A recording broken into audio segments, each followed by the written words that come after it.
you going to share their slides on WebEx? Yeah?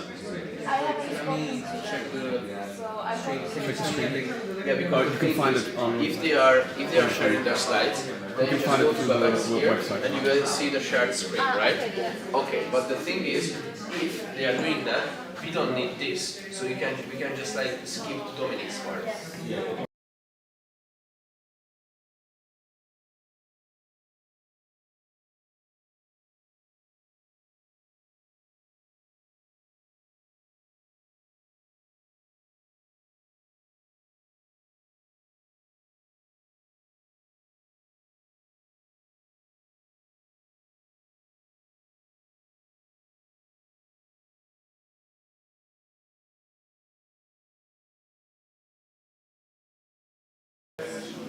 Hello, hello, hello, hello. Hello, Alex, can you hear me? Alex, can you hear me? Testing, testing, testing.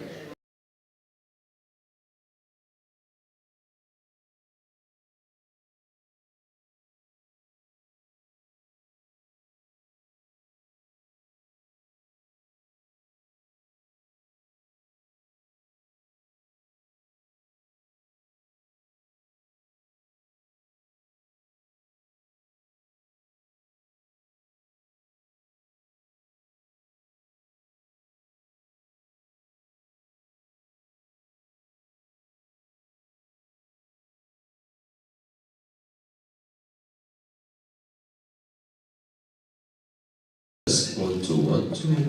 Hello, Alex, can you hear me? Yes.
Can I show this one?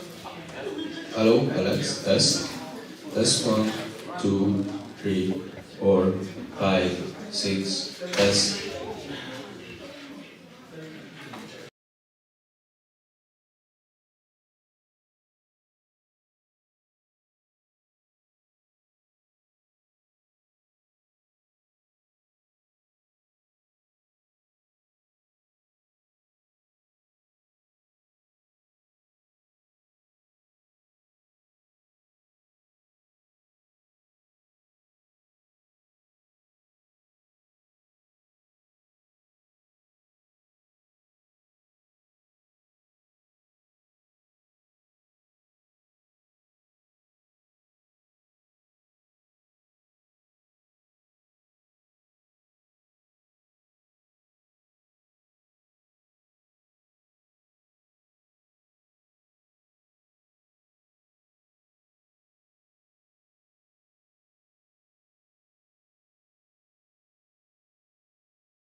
Shani Williamson presenting, and I will see you.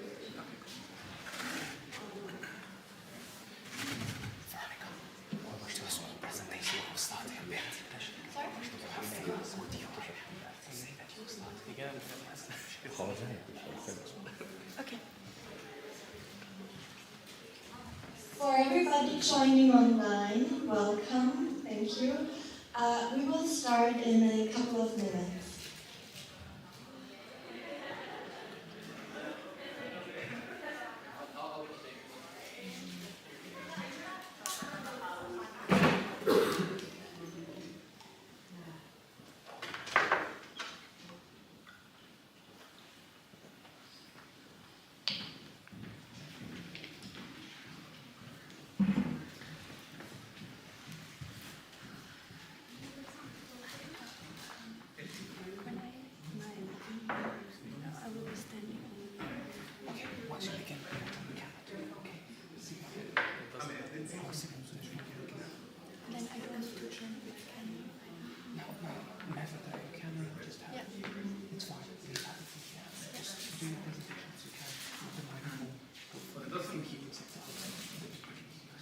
Thank you so much.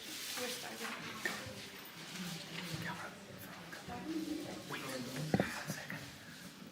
Once you switch to the panel.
Good afternoon and warm welcome to all of you. It is so nice to see everybody here in the room as well as you joining online. My name is Veronica Happ. I am a student in the International and European Law program here at the Hague University of Applied Sciences. I am part of the organizing committee of this conference, and I have the honor of moderating this panel.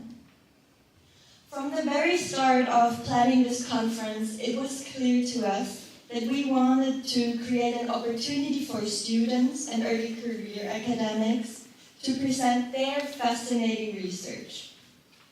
I'm very excited that now the moment has come to see the presentations from our 4 distinguished panelists: Yu-Wei Chen, Hani Emilia, Ross Dugat, joining us online, and Dominic Mikloshi here in the room. After their presentations, I will pose a few questions to our panelists before opening for discussion and questions from all of you. We will start with Yu-Wei Chen. He's a global health scholar and an LLM candidate at Harvard Law School. His research focuses on international law and global health governance. Mr. Chen was a law fellow at the O'Neill Institute for National and Global Health Law at the Georgetown University Law Center. He also advised Taiwan's National Health Research Institute on global health strategies. Mr. Chen received his previous legal education in Taiwan, where he got an LLB and an LLM. I'm very excited that you're joining us today, Mr. Chen. And now the floor is yours. Thank you. So I'll be sharing my screen.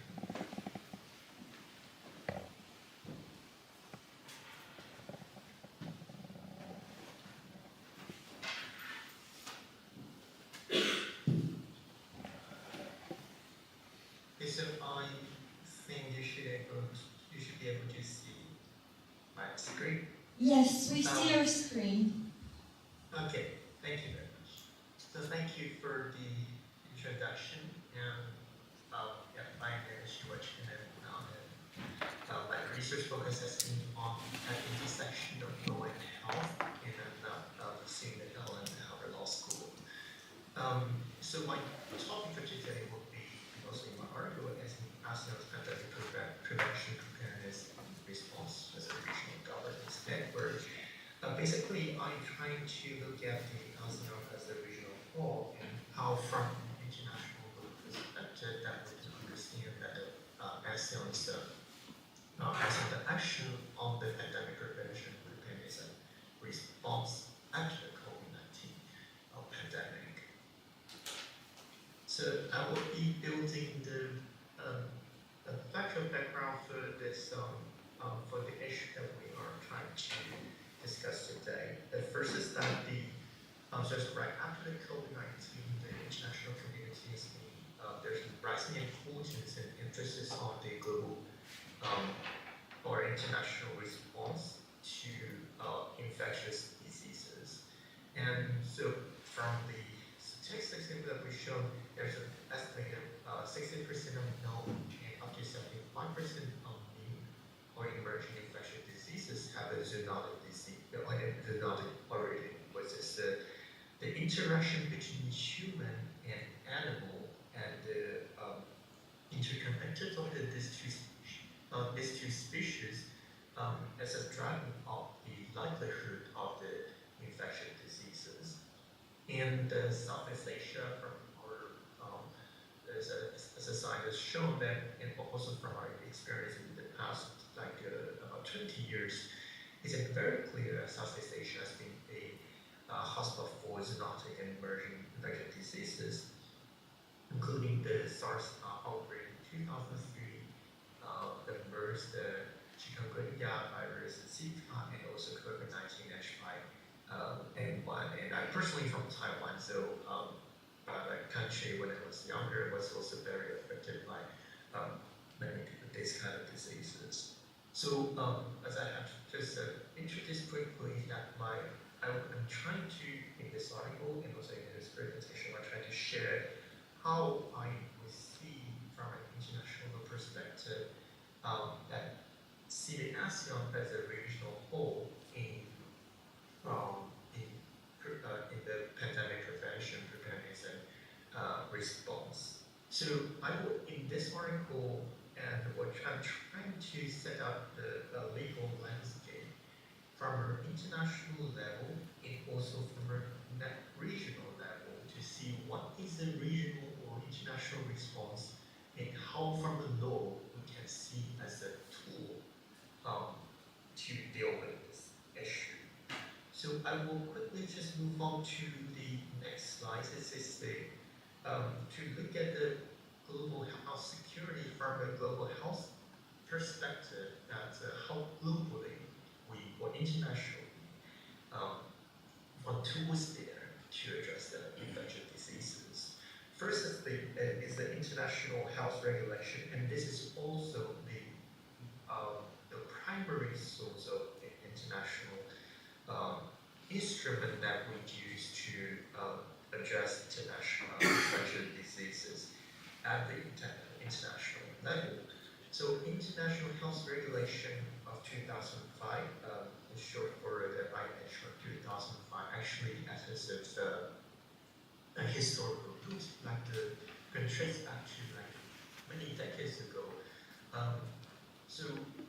But the most recent one, the one we are using, the instrument that we are referring to right now is IH of 2005. It's amended after 2003 SARS outbreak. So after the SARS, the international community realized that we need a new framework to deal with international infectious diseases. That is why there's an IHR 2005. So IHR 2005 is adopted under WHO Constitution, Article 21. So in this article, it authorized the WHO, which is the World Health Assembly, organized every year in May. So this is the decision-making body within the WHO. So WHO has the authority to govern sanitary and quarantine requirements and other procedures designed to prevent international spread of disease. So this is a legally binding instrument on WHO members. However, this is not it is binding, and a country can opt out only if they right after the adoption of the regulation that choose to either reject or to reserve, to opt out of the legal binding effect. And so this is a quasi, we would call it a quasi-legislative organ or a quasi-legislative measure that the WHO has to impose the obligation on the country. So, but in IHR 2005, it does not come without any shortcoming, and apparently it also shared without many international instruments that's in terms of this weak compliance. First, it doesn't have the very clear accountability system. For example, some countries are reporting the diseases happening in the region. What happened? Actually, it's not really clear from the IHR 2005. And also, there are many compliance issues associated with, for example, weak national capacity to really comply with the treaty, the regulation, the obligation under the regulation. So actually, IHR during the COVID-19 it drew a lot of criticism on whether it is really functioning to prevent international spread of disease. Actually, it's a question mark. So that's why after COVID-19, or actually just right after the outbreak of COVID-19, the international community started to think that maybe we need a new legal instrument, international legal instrument to deal with that. So let's move on to my next slide. Is the pandemic agreement that is now being negotiated at the WHO. So pandemic agreement is an agreement that's still negotiated, but its origin was can be traced back to December 2021. So during the peak of the COVID-19, the international community, especially WHO member, they convened and decided to take action so they can convene a special session. So in the special session, that mandate the creation of the Intergovernmental Negotiating Body, which I was short for IMB. So IMB is tasked with negotiating a pandemic treaty on, especially on the pandemic prevention, preparedness, and response. So they're trying to formulate a new international treaty on this matter. So it's been being negotiated toward a binding treaty convention that is under the WHO Constitution Article 19. So in this, if you have a chance to look at the text, actually it is to adopt a treaty or convention under WHO, which was a Health Assembly. It required a two-thirds vote at the WHO. And once it's adopted, the members, they have to take action. It cannot just be silent on that. They have to take action either to accept the convention treaty or if the country or the member state decide not to follow the treaty, they are required to formulate a statement of non-acceptance. So even if you don't want to comply with the treaty, you don't want to follow, you want to join, you need to take action to say you don't want it. So it's the treaty making power on the WHA. So the pandemic agreement is originally being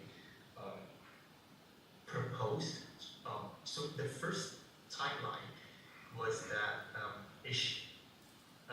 the IMB should propose the pandemic agreement for adoption in this year's WHA, which is in May 2024.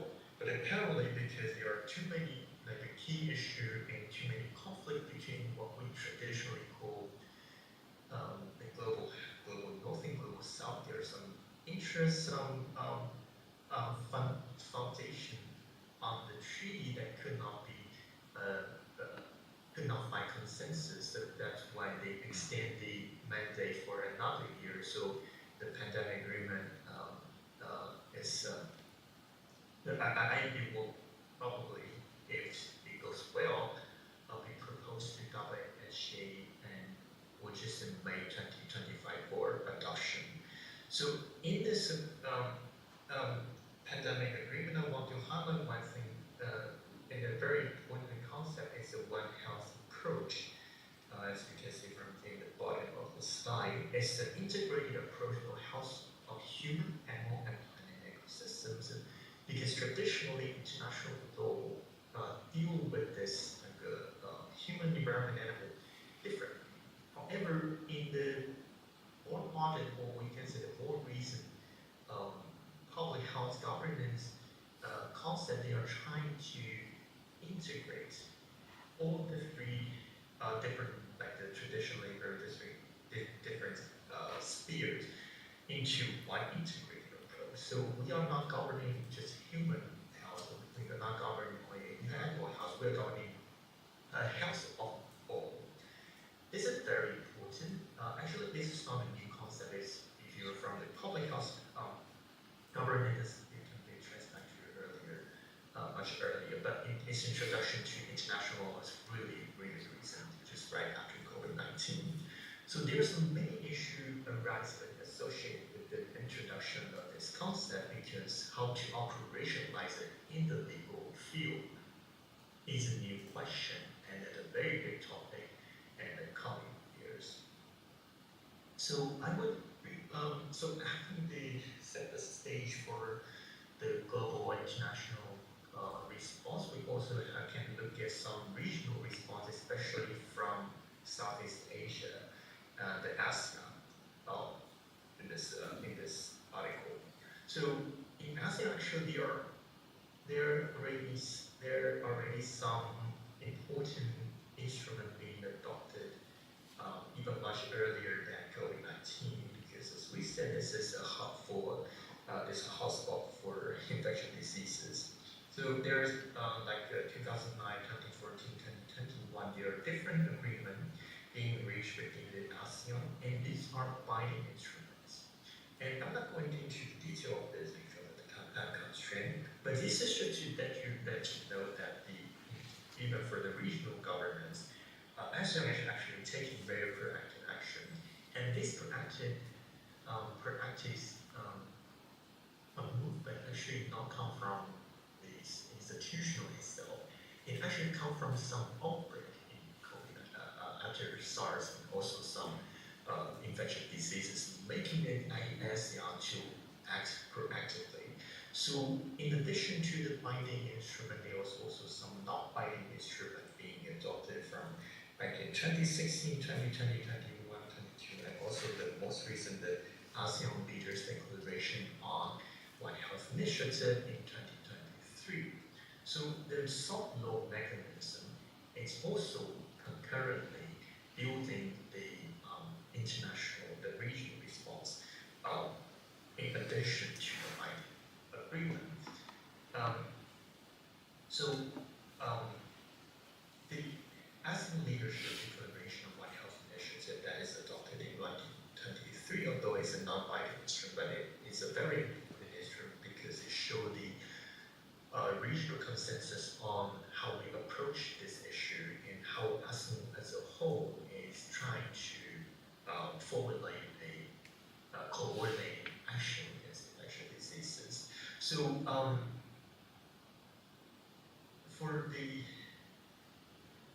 so back to the question of how or in that research, we want to see from an international law perspective that as ASEAN as a regional whole in dealing with infectious diseases from international law perspective, I think we can understand it from a concept of the network governance.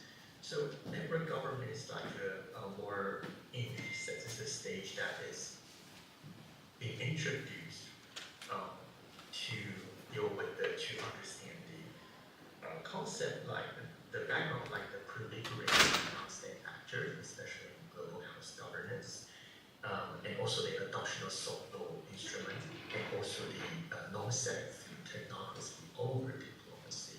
So this is more an informal fora of forming international law and using the soft law mechanism and also the technical cooperation, and also including the actors, the traditional non-state actor, into the decision making to make the network governance. So it's shifting away from the traditional diplomacy base where the our politics is all shifting to a more technical based cooperation and formation of international law. So lastly, I want to stress that we see the binding rule, binding and non-binding rule, and also how the network governance. I want to stress that the importance of this, looking at this issue from international organization as a regional health governance network, it's actually highlight two things international law. One, first is the decolonization, as we are shifting away from this supremacist agenda of the colonial power. And the second is to regaining the regional health autonomy, as is emphasizing the capacity building at the regional level and the agenda setting of the region to best serve the region's needs. So I will conclude my presentation here and welcome your thoughts and feedback. Thank you very much.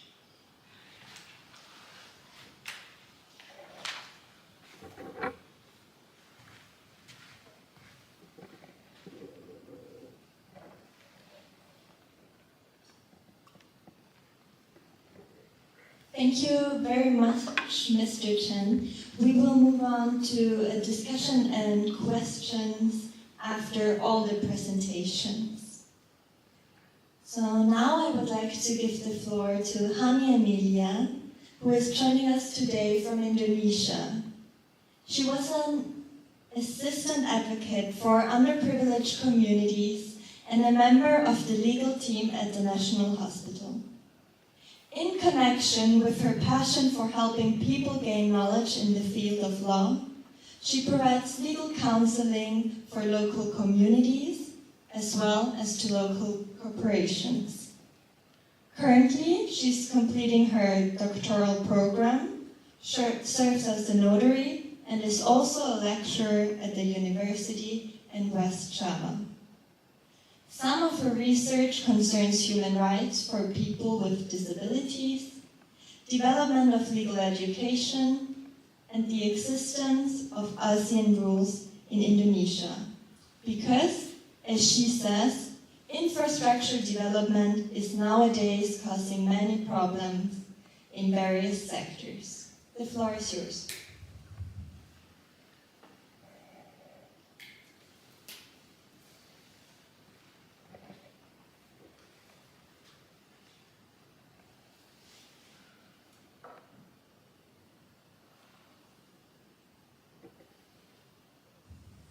Can you turn on your camera?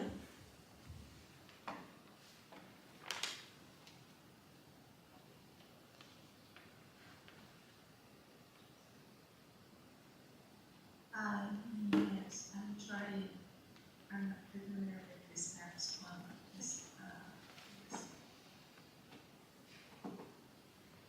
Take your time and let me know if you need any assistance.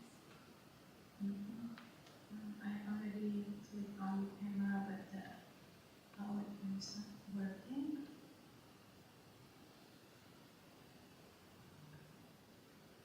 If you prefer, we can also share your slides. I think it's working. Okay, let's try to share.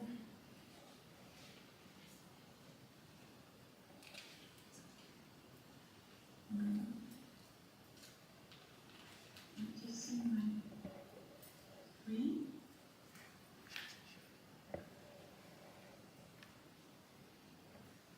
Yes.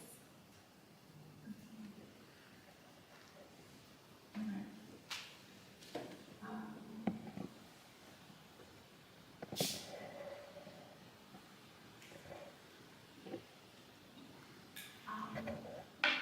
Hello everyone, my name is Amanda, and here I'm explaining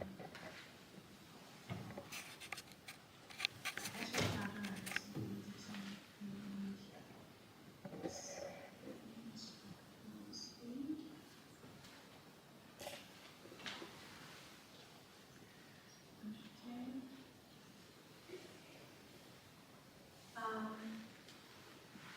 As you can see here from this world map, you can see the position of Asian countries, geographical location, show the location of area in terms of reality on Earth and compared with the position of the other strategic areas. Most Asian countries have 3 areas with the area of around approximate to 5 million square kilometers, and the land area is approximate to 4 million square kilometers. Located between the world's major oceans, Asia is an important traffic area, land and sea, and also air. Its dense population also provides a very attractive market share for countries inside and outside Asia. The natural resources of flora and fauna, including the sea, make a significant contribution to people's income almost around the world based on geographical location. Asia is located between 2 oceans and 2 continents. It's an India and Pacific Ocean, while the continents are Asia and Australia. Coordinate or astronomical location are points based on the latitude and longitude of an area on the map. The location of coordinates is often called the astronomical location. Based on the latitude on the map, most of the Asian countries are located in tropical climate areas, and others are subtropical. Next, after looking at the strategic position above, it turns out that ASEAN has an important role in the world. ASEAN is an association initiated by, at the beginning by 5 countries, and they are Indonesia, Malaysia, Philippines, Singapore, and Thailand. Currently, ASEAN consists of 10 members of countries. There are Indonesia, Malaysia, Philippines, Singapore, Thailand, Brunei Darussalam, Vietnam, Laos, Myanmar, Cambodia, and they have agreed to have the same vision and mission as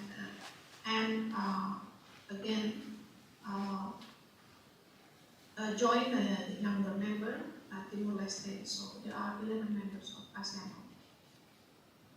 The agreement between these countries, which was previously in the form of an association since August 1967, is now in the form of the Charter. The ASEAN Charter was formed to strengthen the ASEAN organization into an organization that is based on the rule of law and has legal personality. The ASEAN Charter was signed at the 13th ASEAN Summit in November 2007. When each country had ratified the charter, it came into force in 15 December 2008. It was the first time that the charter had been signed and had an impact on ASEAN. The ASEAN Charter will have a very significant role in advancing international economic cooperation and ASEAN economic integration, or what is called the Asian Economic Community. But however, the provision for the ASEAN Charter is a very important as a first step in the formation of the ASEAN Economic Community and ASEAN integration. Indonesia is a member of ASEAN, so Indonesia's regulation must be adjusted to ASEAN Charter, especially mentioned in Article 1, verse 5, which is the basis of the formation of ASEAN Economic Community. So Indonesia must have through preparation before facing the implementation of the ASEAN Economic Community in 2015, including making policies related to ASEAN Economic Community.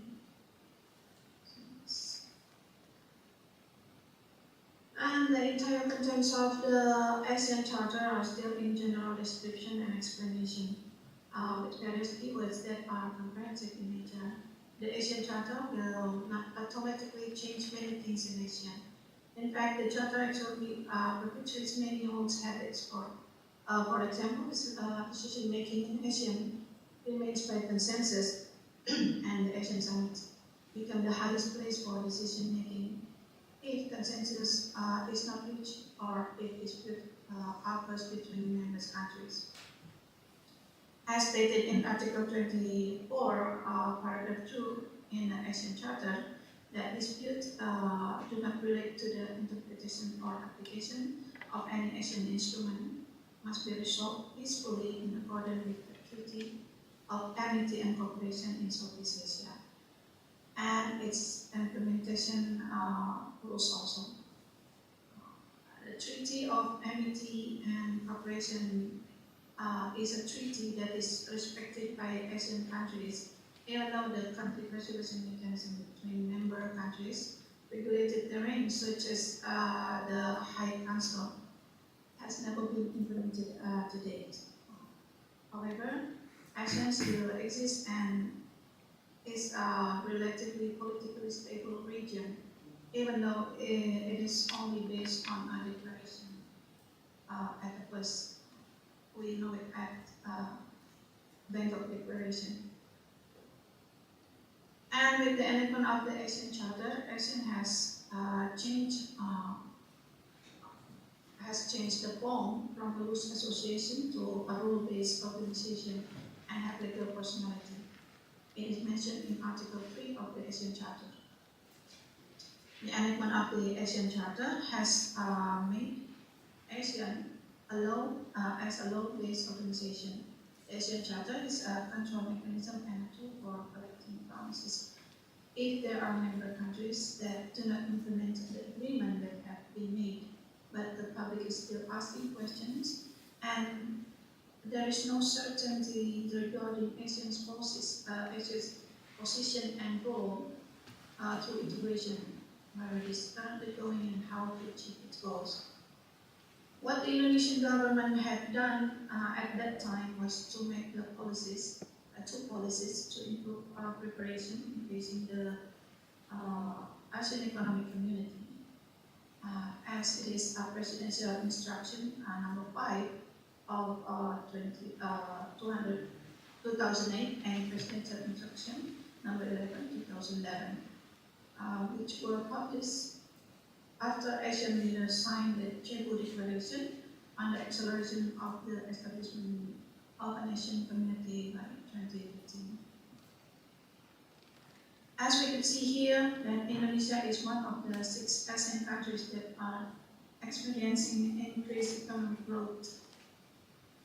But however, ratification is not enough to support development regarding national jurisdiction issues in dealing with formal soft law and space availability or soft law instruments in international discourses between ASEAN countries. This is what people are asking, the question of the paper.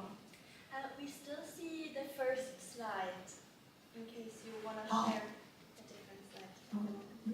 I already have the 4th slide actually. Yes, now we can see slide number 5. Okay. Now I'm at the 5th slide. So talking about the ASEAN Charter, also we're talking about the legal sources. After becoming the ASEAN Charter, ASEAN legal personality is a subject of international law. But that should be taken into account. Yeah. So before the enactment of the Asian Charter, ASEAN was often questioned about its status as an international organization. The reason is firstly, apart from existing international customs, ASEAN was first formed in 1967 with a declaration. As we know, the declaration are a soft law, meaning that the legal force of a declaration is not legally binding for its member countries. And second, an international organization must have an organizational secretariat that carries out daily functions such as an administrative function, research, information, etc. This provision could not be fulfilled by ASEAN because from 1967 to 1976, ASEAN did not have an organizational secretariat. The absence of the secretariat and also the added status of the ASEAN Declaration at the time, which was not binding on its member countries, meant that ASEAN, before the enactment of the Asian Charter, has lost its legitimacy as an international organization. So then, at the first ASEAN Summit in Bali in 1976, the ASEAN Foreign Minister signed the agreement on the establishment. The foreign minister signed the agreement on the establishment of the ASEAN Secretariat. The ASEAN Secretariat has been functioning since June 7, 1976, headed by a Secretary General.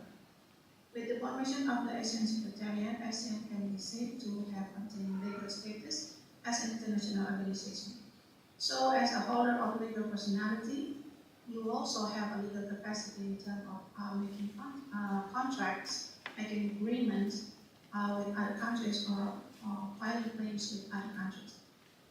There is a relationship between legal personality and legal capacity, as stated by Wesley.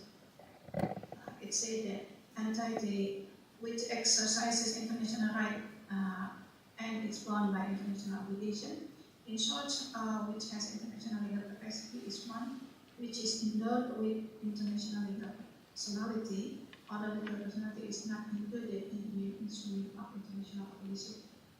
As a legal subject, international organization do not need to boost their personality law, because international organization will have the capacity to carry out legal achievement in accordance with the rules and principles of law of international law. So, relating to its legal personality, as an organization international, then international organization have rights and authority, such as the right to enter international agreement with non-member states or within the organization province, which is approved by the organization that already is binding effect of international treaties are proper, and the right to immunity from jurisdiction of state courts for act and activities performed by organization, the right to protection for all the organization agents acting in the territory of the third state in their official capacity as international civil servant, the right to bring an international claim with the view to obtain reparation for any damage caused member state or by the state to asset of the organization or to its officials acting on behalf of the organization. Here we can see, taken from the European,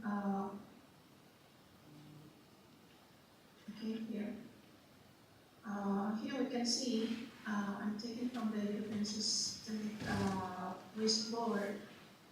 There are several meanings that can be associated with the soft law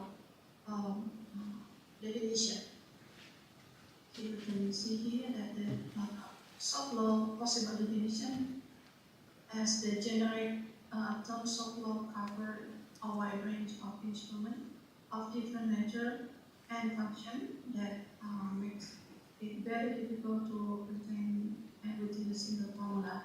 It constitutes an infinite variety, say the variable, and so you can see here read it here. And then this is also a form of a legal authority for ASEAN to make agreement as an organization that is independent of its member and its independency based on this explanation. So when talking about ASEAN's legal authority in making international agreement, the ASEAN definition must first be understood, like ASEAN as an independent entity and differentiated from its member countries, and ASEAN as a collective member of its member countries. The following will explain more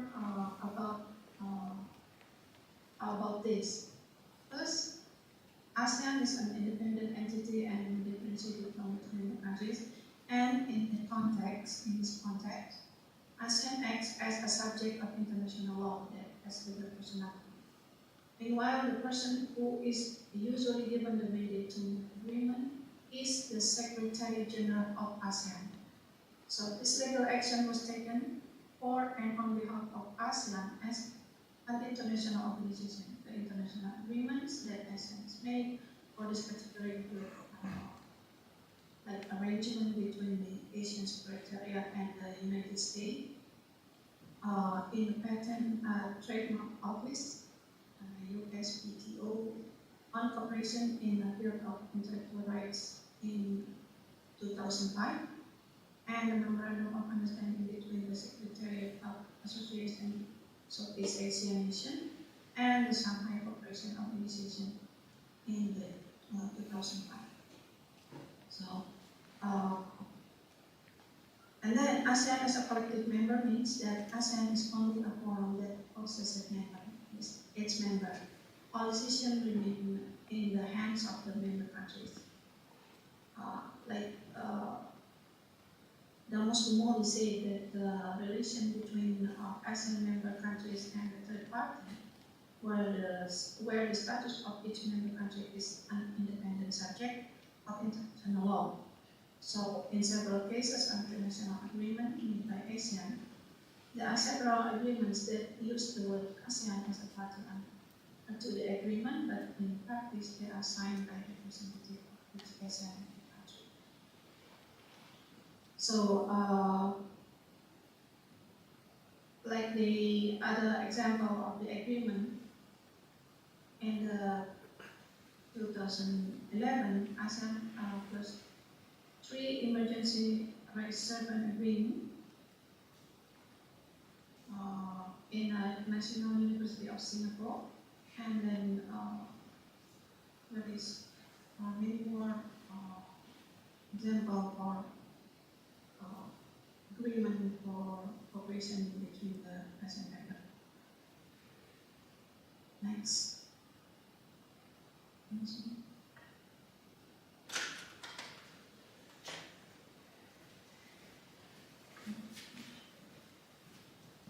Okay. But then ASEAN has lost its legitimacy as an organization independent and has legal personality.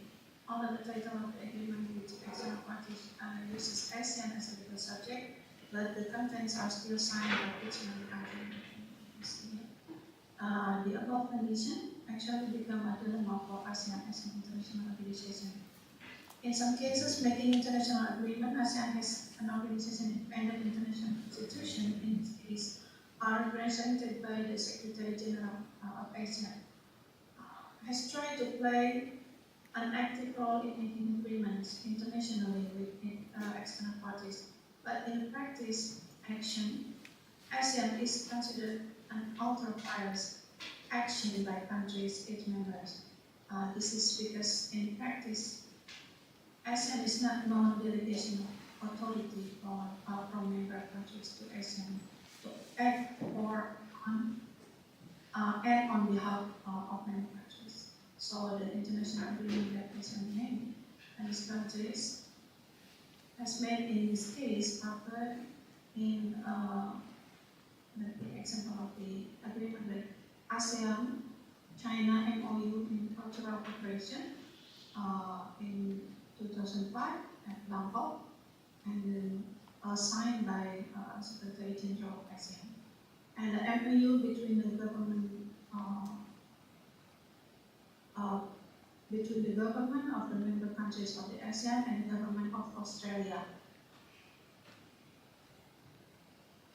and many more. So from 1998 to 2011, ASEAN does not yet have procedures for making international agreement, such as intended by Article 41, Paragraph 7 on the ASEAN Charter. Procedure making international agreement by ASEAN as an entity independent and differentiated from its member country has been successfully created in 2011 with the issuance of 2011 Rules of Procedure for the conclusion of international agreement by ASEAN. We know it as ROP, or Rules of Procedure. So the procedure for making international agreement by ASEAN as a collective member, up to now there are no arrangement appearing. So ROP was adopted at the ASEAN Coordinating Council at November 2011 in Bali. In this regulation, ASEAN is a separate entity with is differentiated from its member countries, is given the authority to make international agreement with other parties. It's stated in the Article 1 that these rules specify the procedure. So, from all of that, my conclusion is that based on the Article 3 in conjunction with Article 41, Paragraph 7, on the ASEAN Charter, ASEAN has the legal authority to make international agreements with external parties. For this purpose, ASEAN's acts as a collective member or as an independent international organization must be distinguished. ASEAN's legal authority as collective member to make international agreement currently has no implementing regulation, whereas as an independent international organization, it is regulated by 2011 Rules of Procedure for the completion of international agreement by ASEAN. In practice, the implementation of ASEAN legal authority is often hampered by the strong implementation of the principle of state sovereignty and adopted by each ASEAN member country. And also because the position and the authority of the ASEAN Secretary General is still weak in front of the expanding member countries. This condition causes ASEAN as an international organization that is independent and differentiated from its member countries to be limited in the implementation, that is independent and differentiated from its member countries to be limited in carrying out its function and roles, especially when dealing with external parties.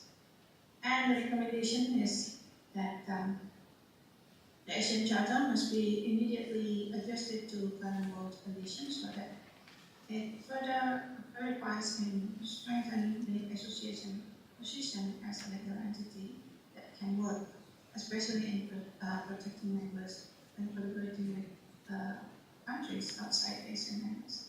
A Security Council was immediately formed so that the goal of realizing Hispalia in Southeast Asia could be achieved. Thank you.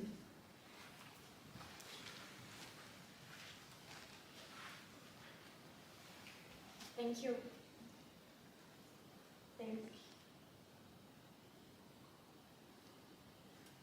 Thank you very much. That was very interesting. Now I welcome Ross Tugat, who is a lecturer at the University of the Philippines College of Law and a senior legal associate at the Institute of International Legal Studies at the UP Law Center, joining us today from Manila.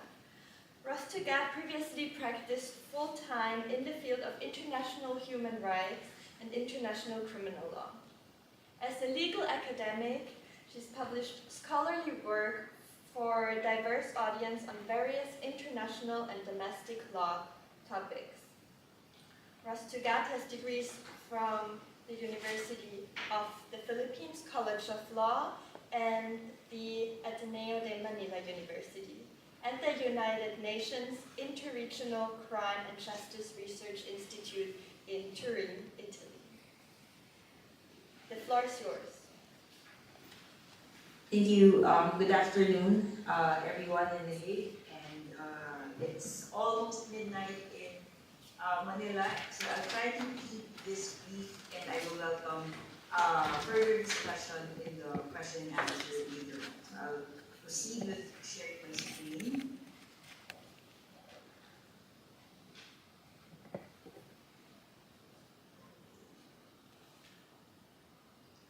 Just want to verify if my screen is already visible. Yes. Alright, thank you. So my paper is entitled Temporal Ruptures in International Human Rights Law, Authoritarian Populism and Critical Re-engagement. Just preliminarily, this paper is not a work of doctrinal analysis, but more of a work of international legal theory.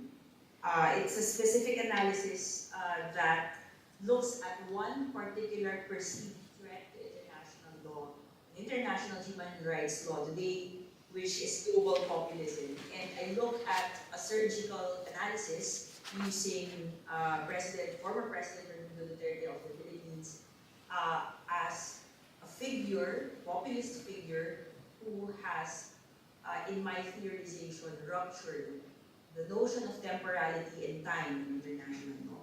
And in so doing, I wish to critically assess what we mean by engagement with international law, especially within Southeast Asia, within non-Western states, those who have, that have been called illiberal democracy. So I will proceed from this few preliminaries regarding my paper. So I begin with looking at temporality or time as it is tucked into the structure of international law and international human rights. At the end of World War II, we are all familiar with the narrative that unfolded with respect to the history of international law and international human rights as its centerpiece. International law as conceived in the post-World War II order from the UN system and the UN human rights system has been seen as a progressive pathway towards attaining all our aspirations, common aspiration, in fact, for humanity at the end of the harrowing events of the two world wars. But we've seen in recent years that there have been a lot of expressions of anxiety. Anxiety with respect to the fate of international law, its utility, its continued relevance today, and central to that is the conception of human rights as being challenged now very much and very palpably by so-called global populists. And it was quite poignant that as I finished drafting this paper, as I was about to submit it, I was hearing live news from the United States that they have elected once again Donald Trump into the presidency. And I think that sort of repetition of a cycle instead of a wholesale rejection of populism is quite symptomatic of how we have been falling into patterns of temporality that have been disrupting this idea of progression, history, linear history, and indeed time built into our ideas of international law and international human rights. And in fact, scholarship from the past 10 years have been very much discussing this. Stephen Hopwood is one of the authors who are identifying with this idea. In fact, his book is entitled The End of Human Rights, The End Times of Human Rights. And Samuel Moyn from Yale Law School also wrote a book entitled The Last Utopia, as if to express our very deep anxieties regarding what now happens to the international law and international human rights project at the heart of that have been crystallized after World War II. And so I think this is the relevance of having that temporal lens, that view of time, when we come to theorize international law and international human rights. And as I mentioned, it's quite important when we think of re-engagement with international law, which is the theme of this two-day conference. So global populists have been identified for some time now as one of the biggest threats to international human rights.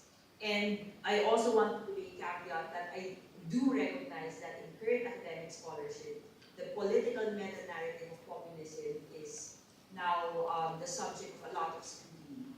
My aim today is not to have or to propose an agnostic view of populism, but just to look at it as a specific threat that is identified with respect to the stability of international law and the stability of the international human rights system supported by international law.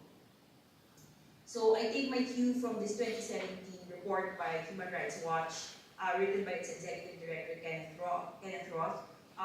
One quote there, he says, "We forget at our peril the demagogues of yesteryears, the fascists, communists, and their ilk who have claimed privileged insight into the majority's interest, but ended up crushing the individual.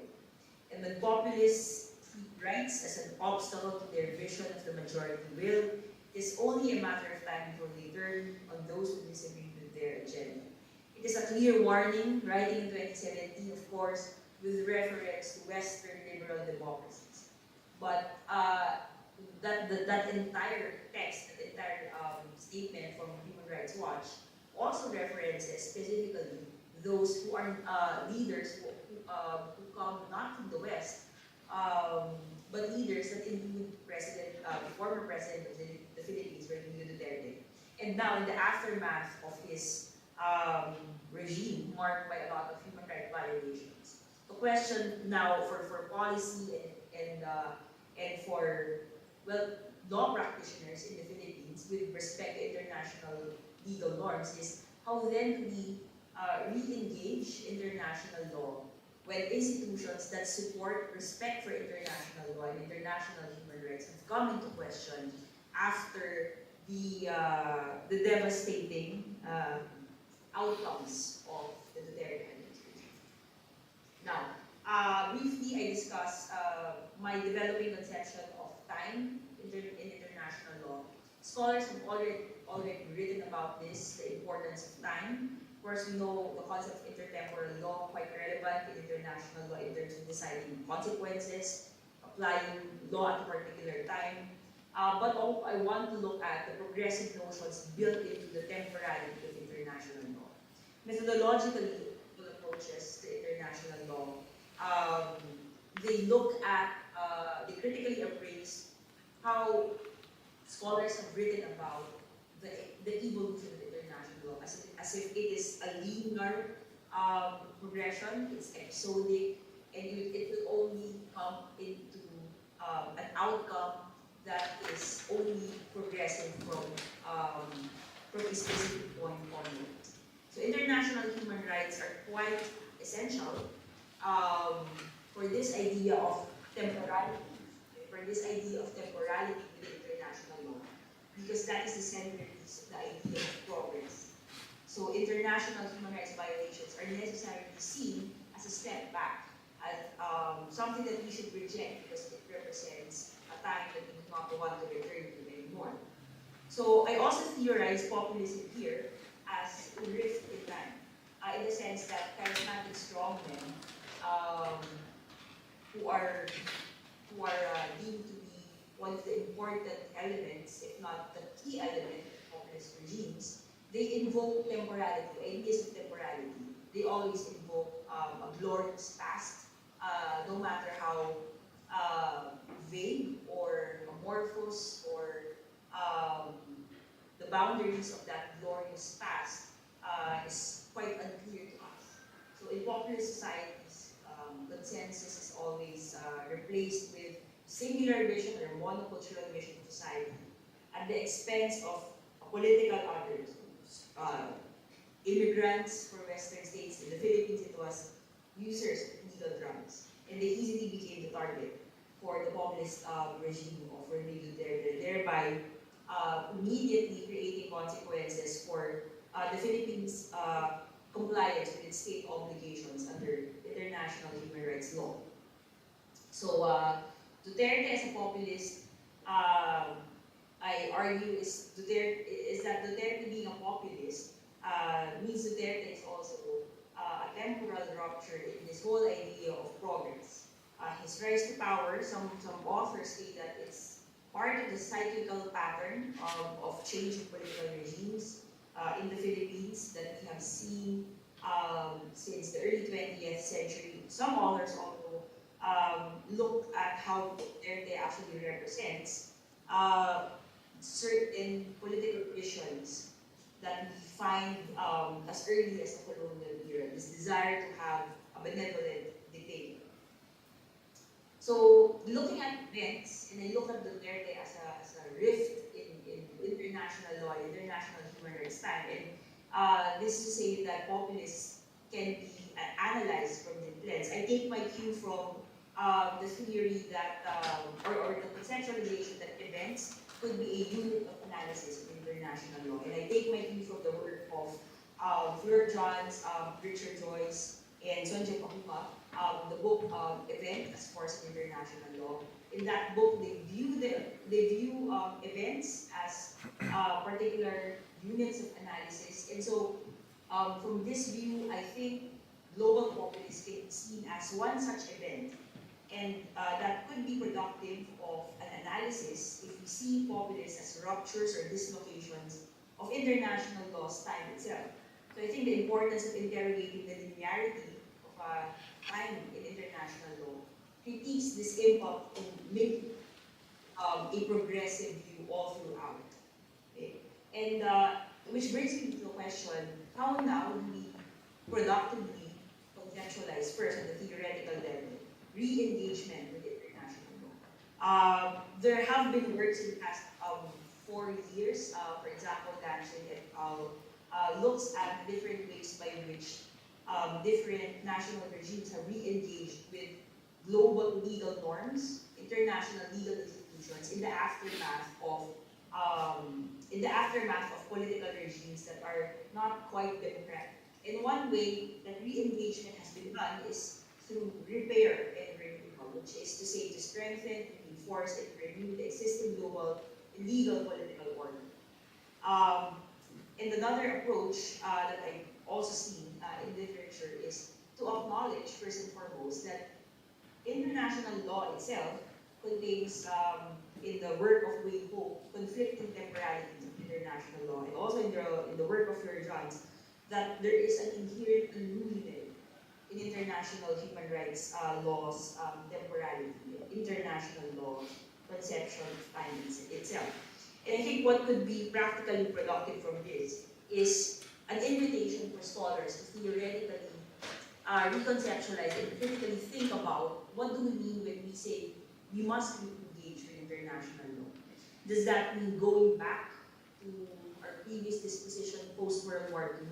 Or does it mean taking stock of perhaps international law and international human rights aborted promises or failures of some of its vision into looking at how engagement can be redistribution of the legal, political good that are from the beginning of our modern conception of international law. I do not have a solid prescription, but I think again it is an opening for us to reappraise the tactics and mechanisms by which states may re-engage international law, especially states that have experienced populist regimes. And the re-engagement with international human rights specifically, I think should be on a distributive end such that it will produce outcomes that are more in keeping and more aligned with how international law has been promised to us in the first place. That is producing a world that is equitable, equal for all, and that vision of humanity that respects the dignity of one another. Thank you very much.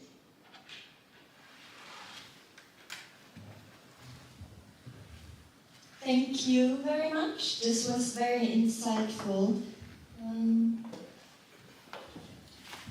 Before we continue with the last speaker, just a quick question. Mr. Chen, you have to leave a bit early, is that correct?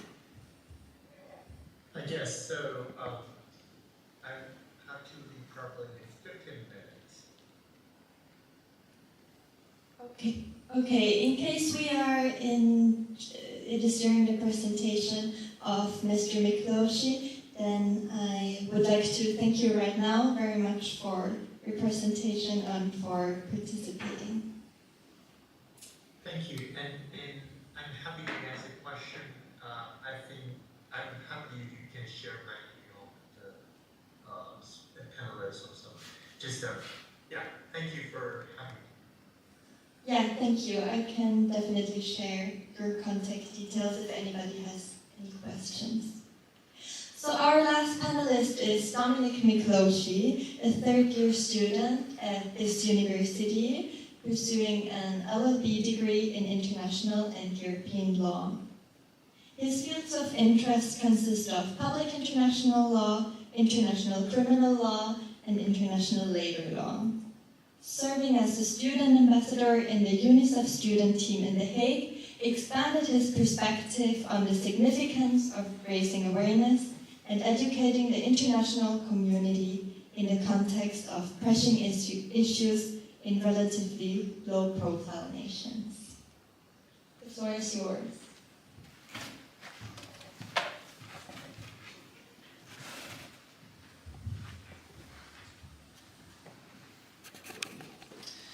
Good afternoon, ladies and gentlemen, distinguished speakers, as well as fellow students.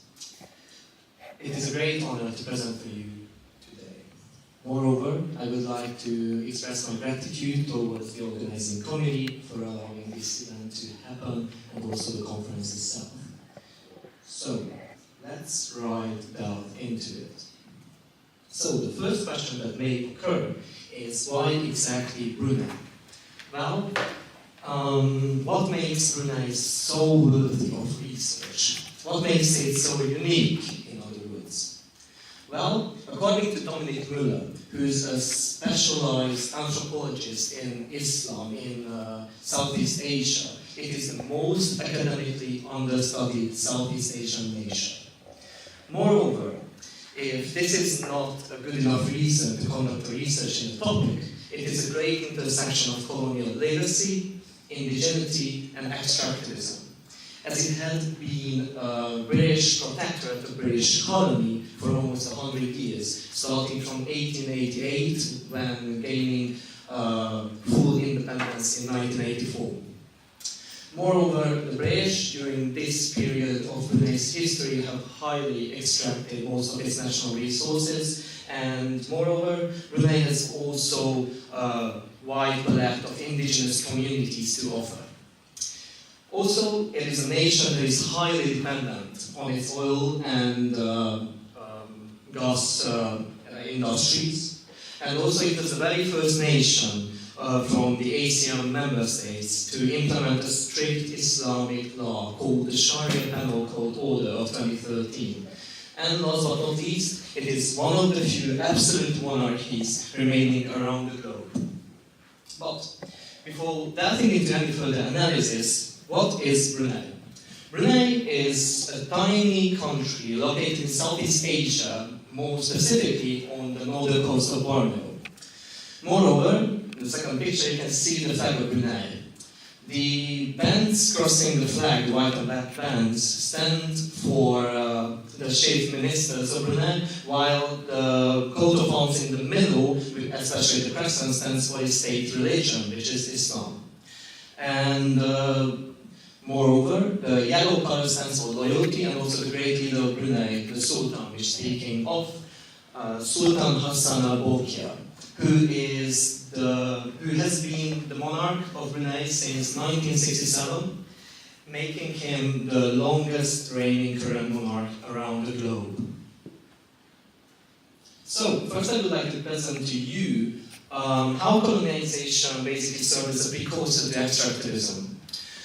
The very first thing that must be mentioned is that Brunei became a British protectorate, a British colony in 1888. It was the Anglo-Saxon Petroleum Company, which is, by the way, a key subsidiary of Shell. It was the Anglo-Saxon Petroleum Company that commenced operating in the region. And it was 1903 when oil was first struck in Brunei. However, they only commenced extracting it in 1928, and that's also the year when the export of it started. Between 1932 and 1960, within 28 years of time, Brunei, the British administration of Brunei has made over $340 million out of oil export. Moreover, in 1960, a statistic that really shows how much Brunei was already depending on oil by being a protectorate is that the trade coefficient, the total oil of Brunei, 92.6% was exported of it.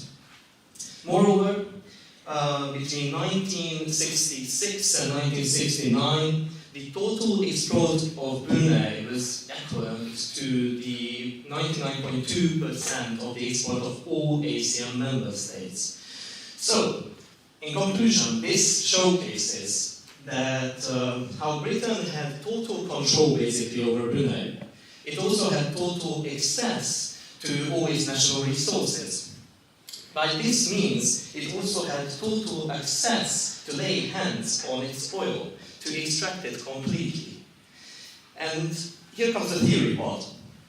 The thing that Britain colonized Brunei and extracted it without its intercontinental connections, without its much more developed equipment, without the Anglo-Saxon Petroleum Company, and also without British policy itself, Brunei may not have embarked on the path of extractivism, but certainly at not such an early stage of its of the century.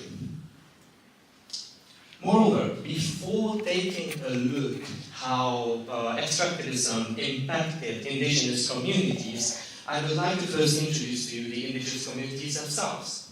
In Brunei, there are 7 indigenous communities who are stated in the constitution. Moreover, there are 2 extra ones, the Dayaks and the Iban, who have migrated from other territories to the territory of Brunei. In my research, I have specifically focused on two minorities because they represent quite well most of the minorities of Brunei. First, starting with the Iban. The Iban used to live in longhouses. They were engaged in hand hunting, and also their beliefs are deeply rooted in the spiritual world, which means that they are animistic. They are one of the non-Muslim ethnic groups of Brunei. As for the Kadayan, they are a Muslim ethnic group. They used to be agriculturists, providing sago, rice, and other food crops to Brunei. Moreover, during most of Brunei's history, they were bestowed an inferior status compared to Bruneian Malays. And now, let's delve into the analysis. The impacts of extractivism on indigenous people. Well, first of all, it is important to mention that extractivism on indigenous people did not only occur in Brunei. These are regional dynamics that you can see on the slide.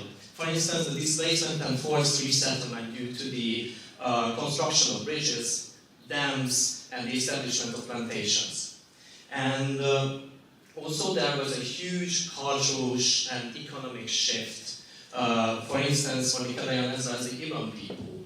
Because from their agriculturists and headhunting professions, they had to shift to a more urbanized world. They basically took up all the possibilities that the oil and gas industry made possible. That's how they urbanized. Moreover, they also lost their autonomy in decision making, as they were obviously forced or did not have any chance to decide in these developments. And all these economic developments, they were not participating, as the government did not include them in any decision-making processes. Also, it is important that they lost their original environment, their original customs, traditions, and overall their way of living. And this both contradicts ILO Convention 169, Article 7.1 as well as 7.3. It is important to mention that this analysis is purely theoretical, as Brunei has not ratified the ILO conventions. Although these articles set out proactive steps that governments must take to include indigenous communities when it comes to these kind of developments, and it can be clearly seen that they were completely excluded. As for Sharia law, this is the second part of my research, which is a very, very fascinating aspect as well. Before taking a look at the document itself and analyzing it by provision, I would like to first take a look at its implementation and the phases of its implementation.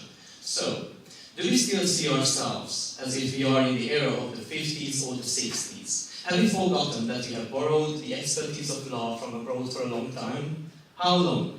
20 years to be exact. Couldn't we have in that time concluded the establishment of one act of Islamic law? Here, the most important aspect that I would like to emphasize on is the act of Islamic law.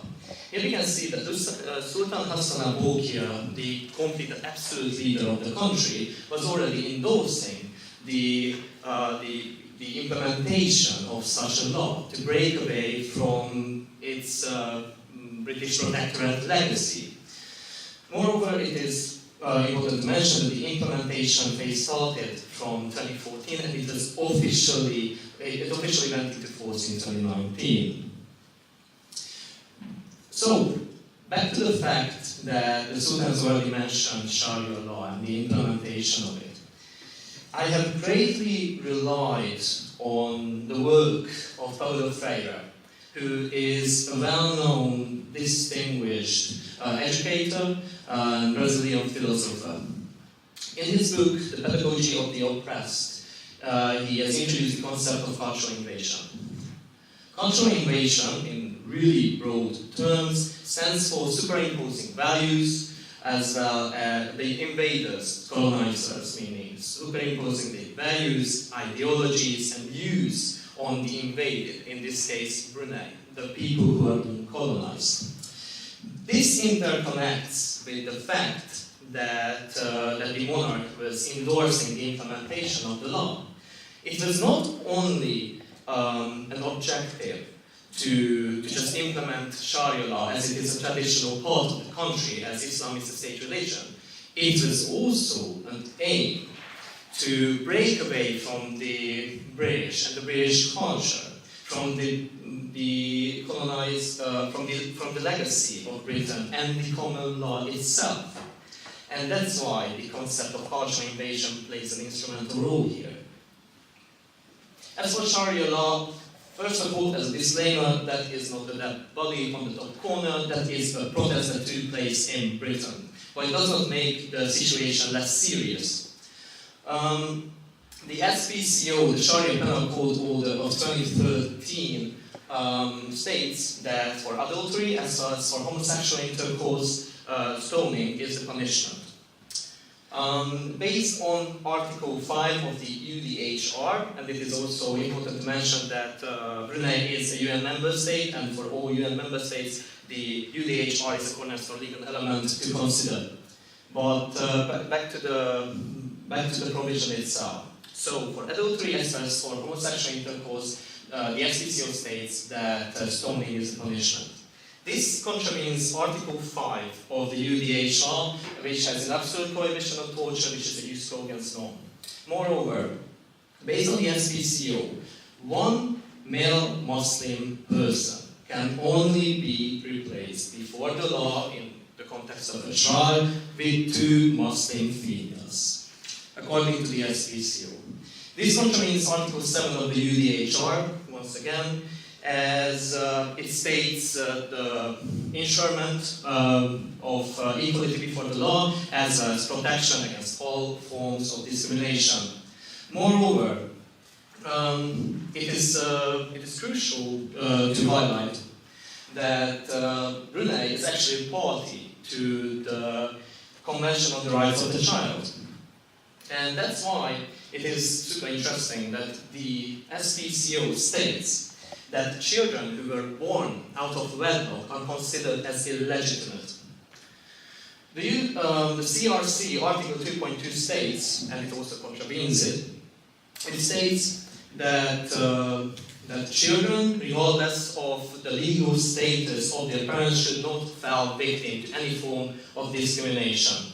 And last but not least, the SPCO also states that blasphemy, as well as the proclamation of being prophet, or also any other form or any other interpretation compared to the interpretation of Islam of the government is illegal.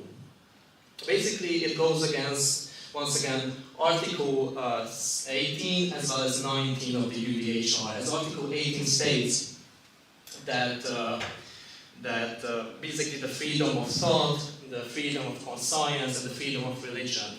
Article 19, on the other hand, states the freedom of opinion, and the SPCO contravenes both in this respect. And last but not least, it is important to consider Brunei, or it is really interesting to consider Brunei, not only in the legal context, but also how the SPCO basically served as a flashpoint to many, many occurrences around the globe. For instance, protests against the discrimination against women, also boycotting Brunei-owned establishments such as hotels in the US as well as in Britain, and last but not least, against discrimination against the LGBTQ community. And without further ado, I would like to thank you for your attention. Once again, thank you for this opportunity. Thank you for the organizing committee and all the esteemed speakers, and hope you will enjoy the rest of the conference. Thank you.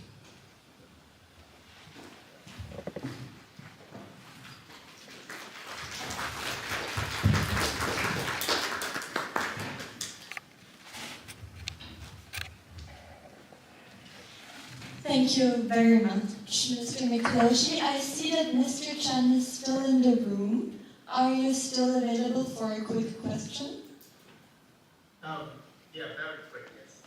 Yeah, so you mentioned that the 2005 International Health Regulation struggles with weak compliance. Are there any enforcement mechanisms or review mechanisms in place for this regulation, but also for the pandemic agreement that's currently under negotiation that will ensure that this is complied with better? Yeah, thank you very much. I think this is it's been a debate in like IHR 2005 and also the pandemic agreement. Firstly, the two IHR 2005 that there is no clear enforcement mechanism that is making the compliance really weak.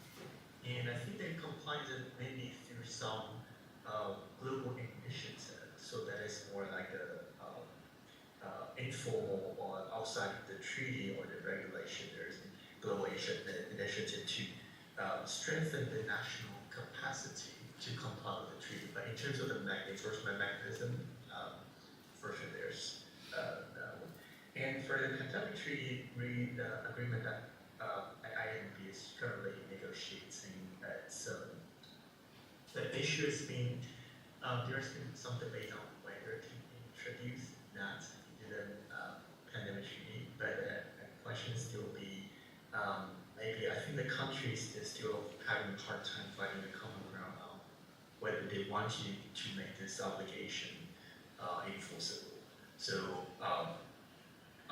at this stage, I'm not quite sure because it's still under negotiation. But I personally don't feel very auspicious on this possibility. Thank you.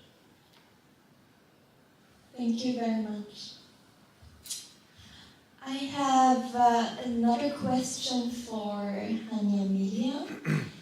And you told us about different definitions of soft law, and we heard that the ASEAN Charter heavily relies on a system of consent-based, or has a consent-based approach.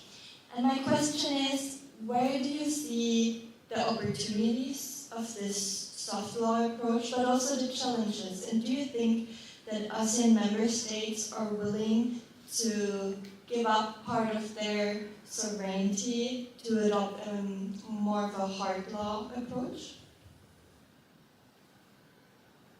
Yes. Okay. Soft law actually can be as a agreement. I'm sorry, I had a problem with my video again. So the soft law can be also as an agreement. ASEAN Charter is also a soft law because it's not binding the members. So, what the question again? Sorry. Where you see the challenges and the opportunities of the soft law approach of the ASEAN Charter?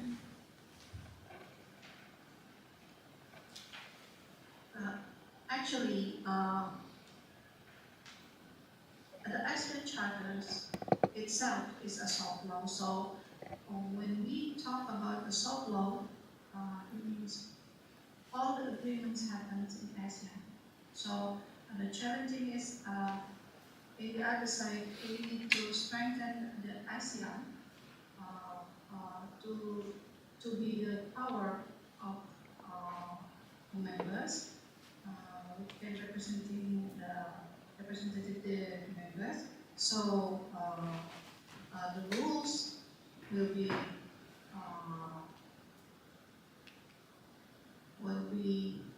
covering all the members in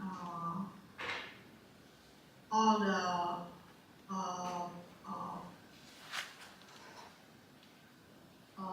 what we call it, kerjasama or agreement inside and outside the ASEAN members.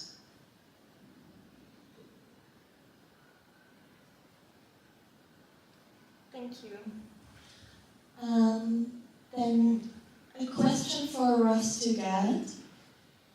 Considering the challenges posed by populist regimes, do you think there's a need to develop a parallel or an alternative mechanism outside traditional human rights frameworks to protect particularly vulnerable populations? And then how could that be achieved?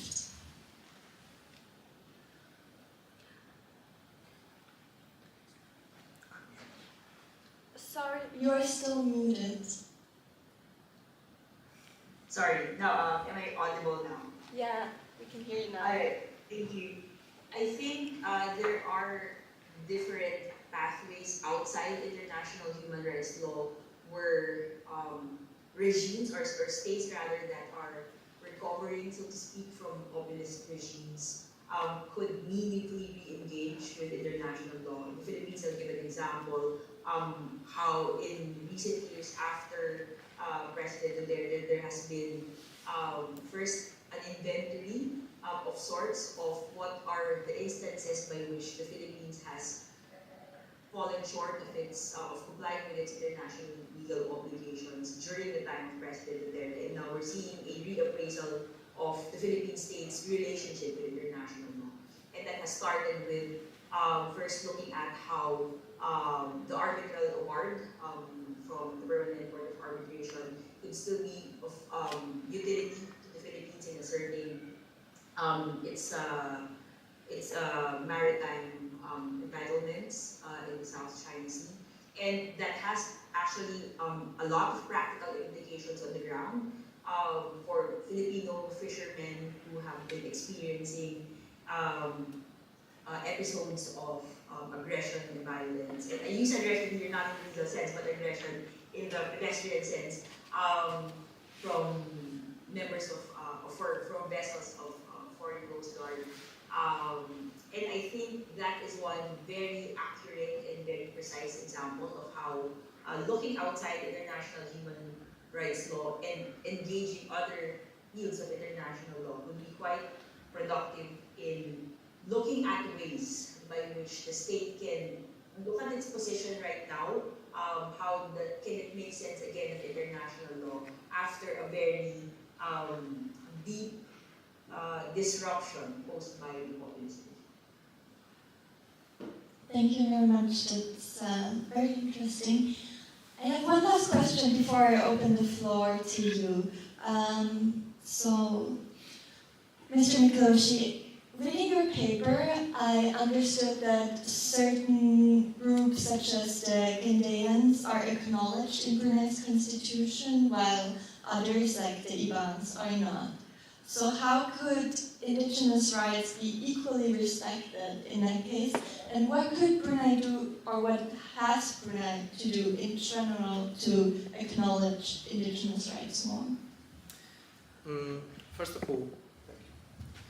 of all, the constitution might not include the Iban people. However, based on ILO Convention 169, Article 1, the Ibans as the Calabrians fit into the description of indigenous communities. So in the international law context, they are considered as indigenous communities. Moreover, to include them in the decision-making process or in the development, to also consider their rights in the matter. Obviously, it's a hard question as the ILO conventions are not ratified by Brunei. However, I do believe even the smallest steps, such as this conference, can lead to solutions. And also, based on their constitution, I do believe that it is a really, really important aspect that they only consider those communities as indigenous who were already on the territory of Brunei. And as I mentioned, both Iban and the Dayaks have migrated from other territories, so I think that's probably the issue. But as time elapses, they might be included in tens of 20 or 30 years of time. Thank you very much. I would now like to invite you to ask any questions to our distinguished panelists.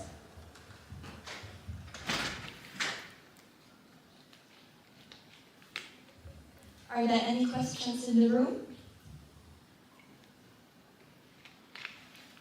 Yes. My question is for Ms. Tagad. Am I audible? Thank you. My question is for Ms. Tagad. I'm also a third-year law student here at TUAS. And I was wondering, since the derivatives rhetoric juxtaposed human rights with human lives, how can human rights advocates counter such narratives without alienating local populations who may sympathize with such claims? Thank you. One interesting tactic that became very effective for Duterte at the time was he conceptualized human rights in popular rhetoric as something Western, of Western origin, and in fact, something very foreign to the Filipino people. And so the gist of it is, well, why should we care about human rights if it is a colonial imposition in the first place? I think one of the effective ways that I've seen from my past practice in human rights is that simply to communicate it not as an abstract concept, but what are the consequences for non-compliance with human rights.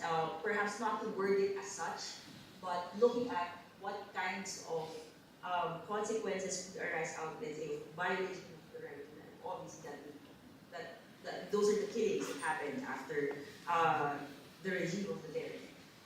When it comes to violations of one's liberty, we don't phrase it as such, but simply you can be detained for a prolonged period of time without guarantee of due process or bail. So in those very practical terms, I think would be one way to counter this kind of very charismatic and very powerful rhetoric that appeals to a very to a mass of people who have been very discontented with past promises of liberal democracy, international law, rule of law, etc. Thank you. Any other questions? If not, then I think with this we can close this panel. This was a great start to the conference. And once again, I want to thank our panelists, Yuval Chen, Hani Emilia, Ross Tugad, and Dominic Mikloshi, as well as everybody who joined us here in the room, including chairs of other panels, and everybody on the YouTube stream. We now have the registration in the atrium, and at 6, the opening ceremony in the aula. Thank you.